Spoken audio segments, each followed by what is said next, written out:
We're talking about results. We're talking about KPIs. How do you know you're trending and tracking the right way? In fact, there's a new guide, PDF guide that we put together. It hasn't even been sent out yet. You're going to be the first people in FlowChat history to see this thing. Is that exciting? Okay, this story blew me away. I'm like, I gotta share it with my people. Okay, here's it is. It's all focused around results. But here's my hope. If today goes successful, per Chris's selfish desires, not only will you have these very simple KPIs and ranges to focus on for results, but how you feel and how you relate and connect to these numbers will become completely different. It'll be very powerful, very effective, and it'll actually be the thing that helps get you to the results that you want way faster. Here's what I mean. We're going to cover the 4 KPIs that will transform your sales forever. I'm hoping that everyone on this call or watching this replay has already heard these KPIs. But if they're new, for some chance, for some reason, your life's about to get a lot better faster. But these are the things to focus on. These are the results to focus on. How overwhelming can business be sometimes? Crazy overwhelming because you're dealing with it with all your relationships, all the like real life. And then there's fires always happening. I need this. How can I do it? It's like, it can get very crazy, very hard to organize, and very hard to survive and even thrive in. These are 4 simple things we get to focus on that if as long as these are moving forward, you know that the business is healthy and going a good direction. Okay. But here's what I mean. And here's the trap. The trap to some of this is that we beat ourselves up. And this is really big for me. I'm assuming I'm not alone in this. Most entrepreneurs are also a high performer. They're a high performer. They're a high achiever. And what's crazy, I'm going to skip by this part of it a little fast. But usually people that are struggling with suicide and suicidal thoughts are not people that are like struggling in life. They're the high performers because of the way their brain functions, because of the way that we show up, because of the way that we think. And there's like more down that direction. But this is some of the traps. Sometimes we're always in that gap, that empty place of we're never going to be enough. It's never going to be enough. I'm not figuring it out. And if it goes a step or layer further, it transforms into shame. I'm not enough. I can't figure this out, which is now we've taken on a false identity. This is getting kind of deep fast, right? But this is stuff that happens for high performers and entrepreneurs, and it's a real part of navigating the equation. But here's the key. Fortunately, there's a great and simple key to all of this. And a lot of it, it's not positive thinking, it's not motivation, it's not all these things. But it is a different thought pattern. There are different questions and there's habits that very pragmatically and practically we can apply when we are looking at results and KPIs. You with me on this? See where I'm going? So I really want this hit me, really hard over this last week. And so I want to share this really cool story of Dan Jensen, an American speed skater. Has anyone heard or know of Dan, the story of Dan? You guys aren't up on American Olympic skaters from the 80s? What? Yeah, I have no idea who friggin' Dan was. Okay, but that's what makes it so cool. We don't know Dan. He looks like a Power Ranger to me, but per history, he's a speed skater. And here's what's cool about Dan. He's possibly the greatest of all time. So that's a great start, right? You can see he's in apparently, the skater pose, just ready to unleash. He freaking won almost everything. Almost everything. When I say almost everything, I mean a lot of the tournaments that he was in, but yes, like world record starting times. He's really fast out of the gate. Apparently it was some of his go-to, but here's some of the tragedy and triumph of Dan. When it came to the Olympics, which I think we all, whether we're into sports or not, the Olympics is the world stage. Like if you could win an Olympic gold medal versus win another tournament, which one you choosing? The Olympics, right? Like we want the gold medal. Okay, so he couldn't get the gold medal, but he was like the favorite to do that. Yeah, thank you, Mary G. Yes, the Olympics, right? He kept falling.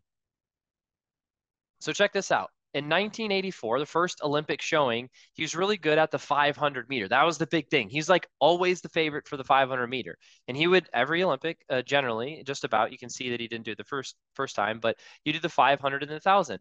But he only finished 4th. For him, that was devastating. Fourth was devastating because the times that he was putting out there were better than everyone else's, but he doesn't perform. How many have ever felt like you're like, dang it, I know I have more in me. Why am I performing the way I'm performing? How come how come my response rate is so low? How come sales aren't where they used to be? Like you have some of those patterns. I did it over here. Why isn't it happening over there when it matters more? In 1988, unfortunately, his sister passed the morning of his race. He was a disaster. He fell both times. Here's what's crazy. It's so frustrating, right? You have your big stage, you got your one moment, and these races don't last a long time. Like when I was competing on American Ninja Warrior, you run the course for like minutes. And then if fall or screw up, you got to wait a whole year. You have no redemption until a whole nother year later, assuming that you even get back and qualify again the next year. He's doing this on a world stage, had to wait 4 years, and he shows up both times and falls. Like completely devastating. Fortunately, he gets up again after another 4 years. He does the 500, finishes fourth, 1,000 meter, finishes at 26. Now here's the thing.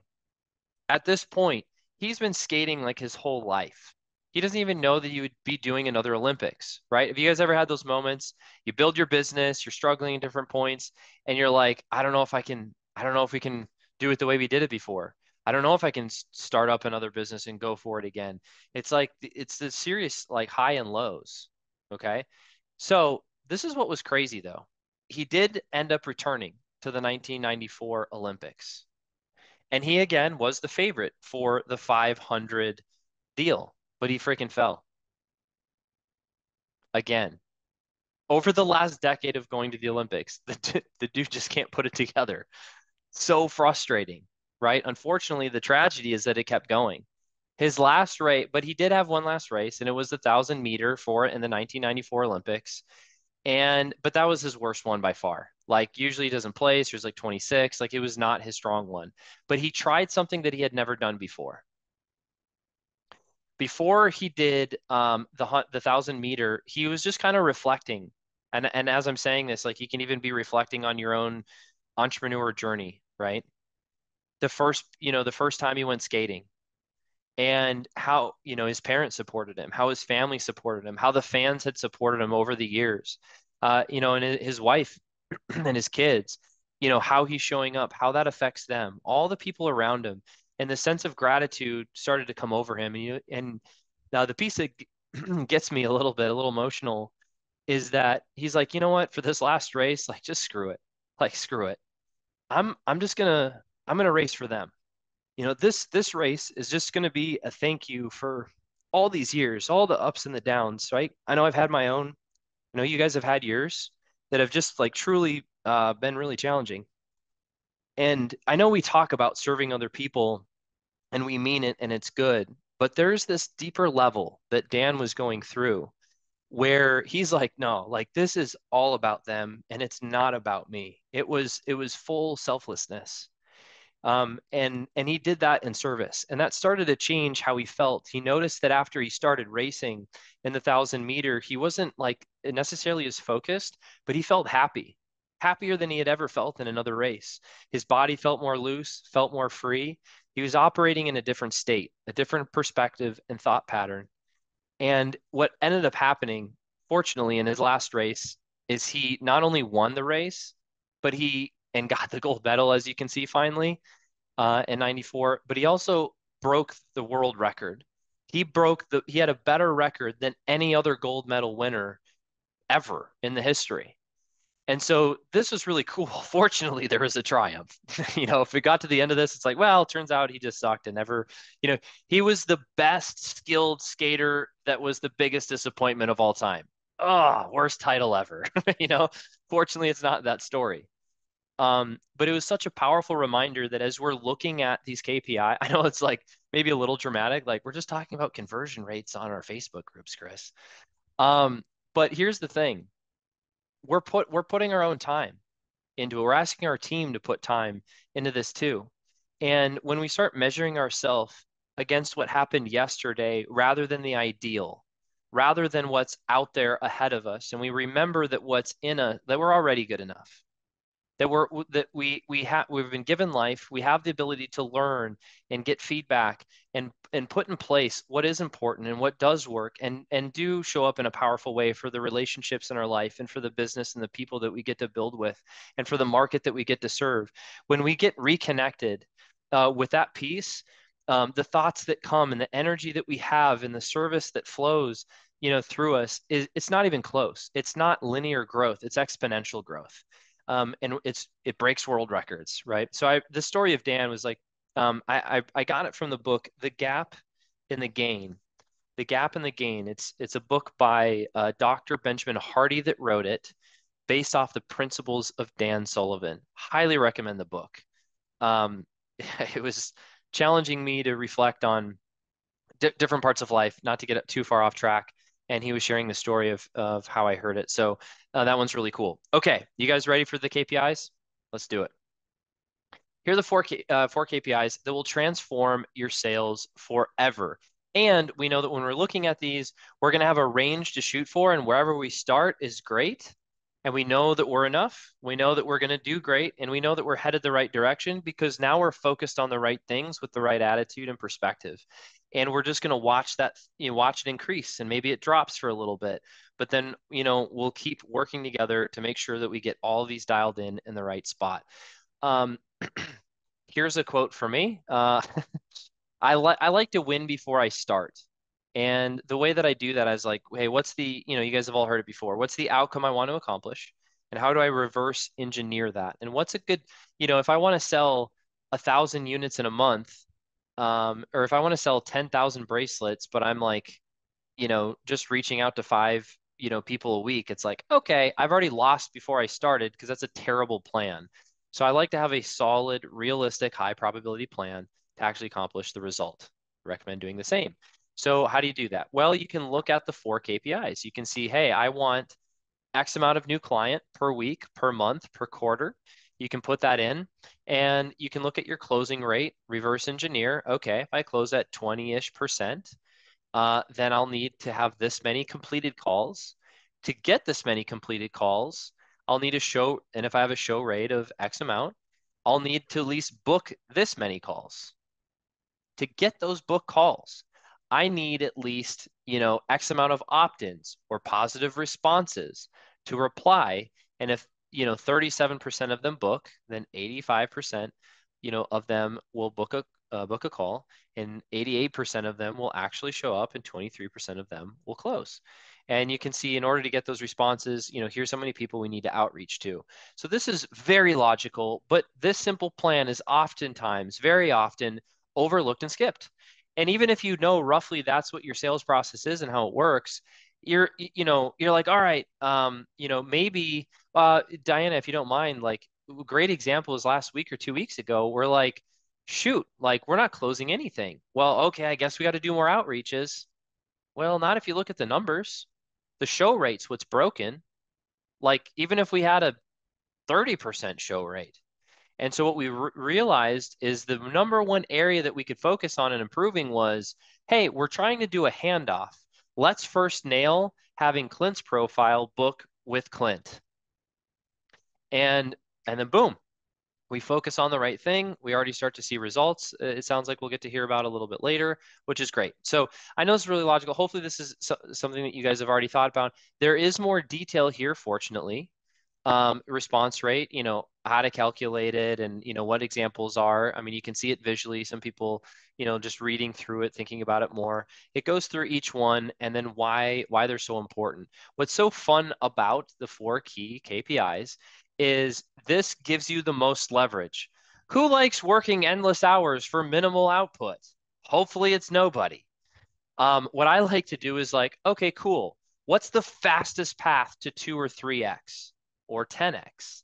It's like, shoot, man, if I gotta like triple my sales team in order to like double my output or triple my output, which only equals like 5 more deals, or if I boost my show rate by 10%, I can get 7 more deals.